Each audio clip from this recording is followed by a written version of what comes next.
നമസ്കാരം. Restaurant cafe ബിസിനസ്സുകൾ ഈ മാറിയ സാഹചര്യങ്ങളിൽ വലിയ പ്രതിസന്ധികൾ നേരിട്ടുകൊണ്ടിരിക്കുന്നുണ്ട്.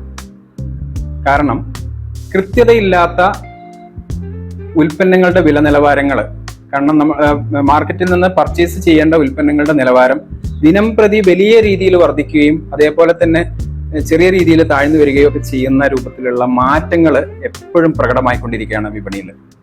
നമ്മളിപ്പോൾ സവാള എടുത്താലും ഷുഗർ എടുത്തു കഴിഞ്ഞാലും ഇതേപോലുള്ള എന്ത് ഉൽപ്പന്നങ്ങൾ, ഏറ്റവും കൂടുതൽ ഉപയോഗിക്കുന്ന ഉൽപ്പന്നങ്ങൾ ഏതെടുത്തു കഴിഞ്ഞാലും വലിയ ഫ്ലക്ച്വേഷൻസ് ആണ് പ്രൈസിങ്ങിൽ മാർക്കറ്റിൽ വന്നുകൊണ്ടിരിക്കുന്നത്. ഇങ്ങനെയുള്ള ഫ്ലക്ച്വേഷനുകളെ നമുക്ക് എങ്ങനെയാണ് ബിസിനസ്സിൽ നേരിടാൻ കഴിയുക?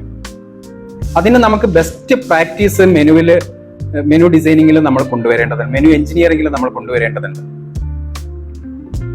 അല്ല എങ്കിൽ നമ്മുടെ ബിസിനസ്സിൽ നമുക്ക് പിടിച്ചു നിൽക്കാൻ കഴിയില്ല. കാരണം കോമ്പറ്റേറ്ററുമായിട്ട് നമുക്ക് പല രൂപത്തിലുള്ള മത്സരങ്ങൾ നേരിടുന്ന സമയത്ത് നമ്മുടെ മെനു കൃത്യമായിട്ടുള്ള പ്രൈസിങ്ങിലും കൃത്യമായിട്ടുള്ള നിലവാരത്തിലും പുലർത്തിയിട്ടില്ലെങ്കിൽ, നമുക്ക് നമ്മുടെ മെനുവിലെ ക്വാളിറ്റി കൃത്യമായിട്ട് നിലനിർത്താനും കഴിഞ്ഞിട്ടില്ലെങ്കിൽ നമുക്ക് വിപണിയിൽ പിടിച്ചു നിൽക്കാൻ കഴിയാതെ വരും. ഇതിന് നിങ്ങൾക്ക് ചെയ്യാൻ കഴിയുന്ന 4 പ്രാക്ടീസുകളാണ് ഇന്ന് നമ്മൾ ഡിസ്കസ് ചെയ്യുന്നത്. ഒന്ന്, റെഗുലർ അപ്ഡേറ്റ് ചെയ്യുക നമ്മുടെ മെനു പ്രൈസിംഗ് എന്നുള്ളതാണ്. വില നിലവാരം വിപണിയെ അപേക്ഷിച്ച് വില നിലവാരം വർദ്ധിക്കുന്നതനുസരിച്ച് നമ്മളുടെ മെനു പ്രൈസിംഗിൽ ഉണ്ടാക്കേണ്ട അപ്ഡേറ്റുകളെ കൃത്യമായിട്ട് നമ്മൾ വിലയിരുത്തി നമ്മൾ ചെയ്തുകൊണ്ടിരിക്കുക. ഇങ്ങനെ നമ്മൾ ചെയ്തിട്ടില്ല എങ്കിൽ നമ്മളുടെ മെനുവിന് ഫുഡ് കോസ്റ്റ് വർദ്ധിച്ചു വരികയും അത് നമുക്ക് നഷ്ടം ഉണ്ടാക്കുകയും അത് നമ്മുടെ ബിസിനസ്സിനെ സാമ്പത്തികമായിട്ട് തകർച്ചയിലേക്ക് കൊണ്ടുപോവുകയും ചെയ്യും. അപ്പൊ നമ്മുടെ കോമ്പറ്റേറ്റഡ് ആയിട്ടുള്ള പ്രൊഡക്റ്റുകളിൽ നമുക്ക് ചില വിട്ടുവീഴ്ചകൾ ചെയ്യാമെങ്കിലും മറ്റുള്ള നമ്മളുടേതായിട്ടുള്ള യുണീക്ക് ആയിട്ടുള്ള പ്രൊഡക്റ്റുകളിൽ നമ്മുടെ മാർജിൻ ലഭിക്കേണ്ടതായിട്ടുള്ള പ്രൊഡക്റ്റുകൾ, അതേപോലെ നമ്മൾ സ്വയം രൂപകൽപ്പന ചെയ്തിരിക്കുന്ന മറ്റുള്ള കോമ്പറ്റേറ്ററിൽ ഇല്ലാത്ത ഉൽപ്പന്നങ്ങൾ, ഇത്തരത്തിലുള്ള ഉൽപ്പന്നങ്ങളിലൊക്കെ നമ്മൾ എന്ത് ചെയ്യണം? നമ്മുടെ മെനുവിലെ അതത് ദിവസത്തെ അപ്ഡേറ്റുകൾ നമ്മൾ കൊണ്ടുവരണം. ഇതേപോലെ തന്നെയാണ് ഫിഷ്, മീറ്റ് തുടങ്ങിയ ഉൽപ്പന്നങ്ങളിലും നമുക്ക് അതത് ദിവസത്തെ അപ്ഡേറ്റുകൾ നമുക്ക് കൊണ്ടുവരാൻ വേണ്ടിയിട്ട് കഴിയും. വിപണിയിൽ ഉണ്ടാകുന്ന ഉൽപ്പന്നങ്ങളുടെ വലിയ ഫ്ലക്ച്വേഷനുകളെ നമുക്ക് നമ്മുടെ മെനുവിലും പ്രതിഫലിക്കുന്ന രൂപത്തിലുള്ള മെനുകളാക്കി നമുക്ക് മാറ്റിക്കഴിഞ്ഞാൽ കസ്റ്റമർക്ക് അത് മനസ്സിലാവും. നമുക്ക് കൃത്യമായിട്ട് അവരെ ബോധ്യപ്പെടുത്തി കഴിഞ്ഞാൽ അവർക്ക് അത് മനസ്സിലാവും.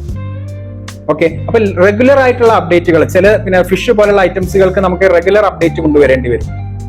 ചിലത് നമുക്ക് വീക്കിലി അപ്ഡേറ്റുകളായിരിക്കും. നമ്മൾ ഒന്നിച്ച് പർച്ചേസ് ചെയ്ത് പോരുന്ന ചില ഉൽപ്പന്നങ്ങളിൽ വീക്കിലി ആയിരിക്കും അതിന്റെ അപ്ഡേറ്റുകൾ കൊണ്ടുവരേണ്ടത്. അപ്പൊ അത് നമ്മൾ നോക്കിയതിന് ശേഷം റെഗുലർ അപ്ഡേറ്റ് ചെയ്ത് മുമ്പോട്ട് പോകുന്നതിന് നമുക്ക് കഴിയണം.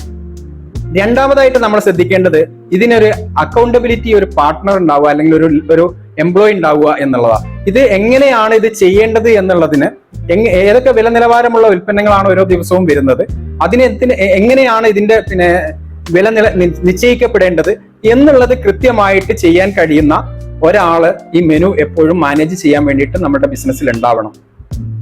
അതല്ലെങ്കിൽ നമ്മൾ എന്താ ചെയ്യുക? നമ്മുടെ ക്യാഷ്യറോ അല്ലെങ്കിൽ നമ്മൾ സ്വയം ഇരുന്നോണം നമ്മളിത് പ്രിപ്പയർ ചെയ്യാൻ വേണ്ടിയിട്ട് ഒരു ദിവസം നമുക്ക് സമയം കിട്ടിയിട്ടില്ലെങ്കിൽ നമ്മൾ പഴയ വിലയിൽ തന്നെ ഇത് വിൽക്കും. നമുക്ക് പുതിയ വിലയിൽ ഹൈ പ്രൈസിലായിരിക്കും പ്രൊഡക്റ്റ് വന്നിട്ടുണ്ടാവുക. അത് നമ്മൾ പ്രിപ്പയർ ചെയ്ത് വരുമ്പോഴേക്ക് വലിയ കോസ്റ്റ് വരും. നമുക്ക് നഷ്ടത്തിൽ നമ്മൾ അന്ന് വിൽപ്പന നടത്തി പോകും. അത് നമുക്ക് വലിയ നഷ്ടം ഉണ്ടാക്കും.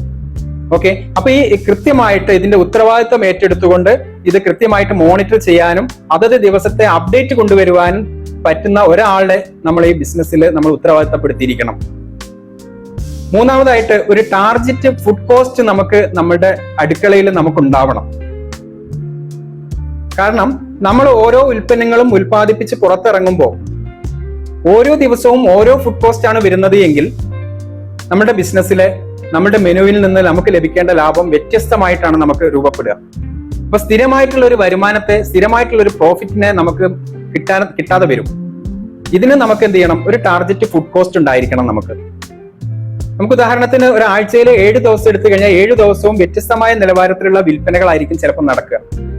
ശനിയും ഞായറും ആ ബിസിനസ് കൂടി നിൽക്കുകയും ബാക്കിയുള്ള ഇട ദിവസങ്ങളിൽ ബിസിനസ് കുറഞ്ഞു നിൽക്കുകയും അല്ലെങ്കിൽ ഒരു ആവറേജ് ബിസിനസ്സിൽ നിൽക്കുകയും ചെയ്യുന്ന റെസ്റ്റോറന്റുകൾ ധാരാളമായിട്ടുണ്ട്. അവിടെ ഇവർക്ക് ഈ ദിവസങ്ങളെ അടിസ്ഥാനപ്പെടുത്തിക്കൊണ്ടുള്ള ഒരു ടാർഗറ്റ് ഫുഡ് കോസ്റ്റ് കൊണ്ടുവരാം. ആ ഫുഡ് കോസ്റ്റിൽ നമുക്ക് ഏതെങ്കിലും ദിവസം വർധനവ് വരുന്നുണ്ടെങ്കിൽ അന്ന് നമുക്ക് റവന്യൂ കൂടിയിട്ടുണ്ടോ എന്നുള്ളത് നമുക്ക് പരിശോധിക്കാൻ പറ്റും. അന്ന് റവന്യൂ കൂടിയിട്ടില്ല, ഫുഡ് കോസ്റ്റ് കൂടിയിട്ടുണ്ടെങ്കിൽ എന്ത് കാരണം കൊണ്ട് അന്ന് ഫുഡ് കോസ്റ്റ് കൂടി എന്നുള്ളത് നമുക്ക് ചെക്ക് ചെയ്യാൻ പറ്റും. ഓക്കെ, ദെൻ നാലാമത്തെ പോയിന്റ് നിങ്ങളുടെ മെനു എഞ്ചിനീയറിംഗ് ആണ്. മെനു എഞ്ചിനീയറിംഗ് ഏറ്റവും പ്രധാനപ്പെട്ട ഘടകമാണ്.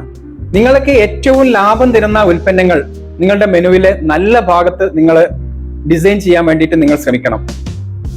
അതേപോലെ തന്നെ നിങ്ങളുടെ മെനു എഞ്ചിനീയറിംഗിൽ നിങ്ങളുടെ food cost, cost of product, നിങ്ങളുടെ പ്രോഫിറ്റബിലിറ്റി, ഇത്രയും കാര്യങ്ങളെ നിങ്ങൾ കൃത്യമായിട്ട് വിലയിരുത്തിയിട്ട് വേണം നിങ്ങളുടെ മെനു സെറ്റ് ചെയ്യാൻ വേണ്ടിയിട്ട്.